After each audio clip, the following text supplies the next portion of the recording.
নমস্কার বন্ধুরা, আজকে রান্না করবো বোয়াল মাছের পাতুরি। এই কলা পাতা বোয়াল মাছের পাতুরি খেতে খেতে দুর্দান্ত, বেশি করে ঝাল ঝাল করে রান্না করবেন। আজকে আমি কাঁচা টমেটো দিয়ে রান্না করব। ভালো করে বোয়াল মাছটাকে ধুয়ে নিয়েছি, মাছের মাথাও আছে। এবং পরপর কীভাবে রান্না করে দেখুন। অনেকগুলো কাঁচা টমেটো নিয়েছি। এই কাঁচা টমেটো খেতে কিন্তু পাতুরি, যে কোনো পাতুরি করবেন খুবই ভালো লাগবে খেতে। প্রথমে একবার কড়ার মধ্যে মেখে নেবো। দেখুন এক এক করে দিচ্ছি আমি, সমস্ত মাছগুলোকে প্রথমে দিয়ে দিচ্ছি, সব কিছু একসঙ্গে মিশিয়ে দেব। এরপর হলুদ গুঁড়ো দিয়ে দিচ্ছি, পরিমাণ মতো হলুদ গুঁড়ো দিয়ে দেবো।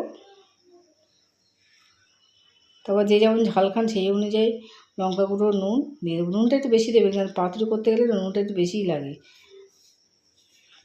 জলটা বেরিয়ে যায় আবার টানে। অল্প একটু আদা ঘষে দিয়েছি, একটু রসুন ঘষে দিয়েছি। এবার কাঁচা টমেটোকে পাতলা পাতলা করে কেটে নেব। একটু সর্ষের তেল দিয়ে দিলাম, সর্ষের তেল একটু বেশি করে দেবেন, যাতে খেতে ভালো লাগবে, খেতে খেতে ভালো লাগবে। পেঁয়াজ এবং কাঁচা টমেটো কুচিয়ে নিয়েছি, এরকম আমি এর মধ্যে দিয়ে দিচ্ছি। সবগুলো একসঙ্গে ভালো মতো মেখে নেব।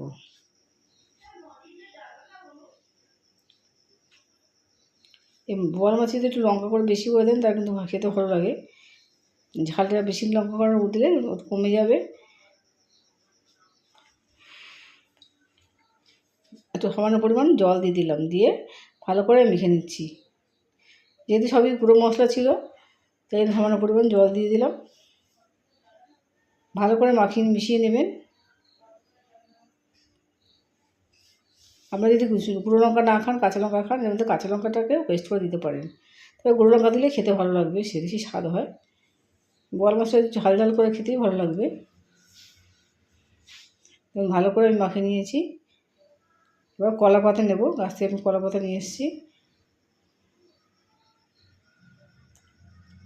কলা পাতাটাকে গ্যাসের মধ্যে ধরে একটু নরম করে নিচ্ছি, গ্যাসের মধ্যে পুড়িয়ে নেবো ধরে পাতলা করে, তখন ভীষণ নরম হয়ে যাবে। কলা পাতাটাকে পুরো কলা পাতা দিয়ে মাখিয়েও রেডি করতে পারেন, বা এইভাবে কড়ার মধ্যে নিয়ে প্রথমে মাখিয়ে নিয়েছি, উপর থেকে আমি কলা পাতাটা দিয়ে দেবো, এভাবে দিতে পারেন।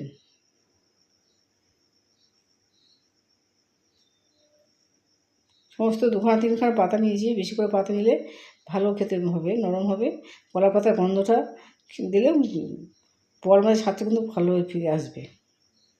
এবং লাইক এবং সাবস্ক্রাইব করতে ভুলবেন না, কমেন্টে আমাকে সমস্যা জানাতে পারেন। আপনাদের মতামতের জন্য আমি এখানে বসে আছি। দেখুন কলা পাতাতে উঠে দেখুন কী সুন্দর হয়েছে পাতুরিটা। মাখা মাখা হয়েছে, ঘন হয়ে মাখা মাখা হয়েছে। এই পাতুরি গরম গরমভাবে পরিবেশন করবে কিন্তু দুর্দান্ত খেতে। এই পাতুরি কড়া থেকে আবার নামিয়ে নিয়েছি আমি, কলা পাতার মধ্যে দিয়ে দিলাম বোয়াল মাছের পাতুরি, খুবই সুস্বাদু।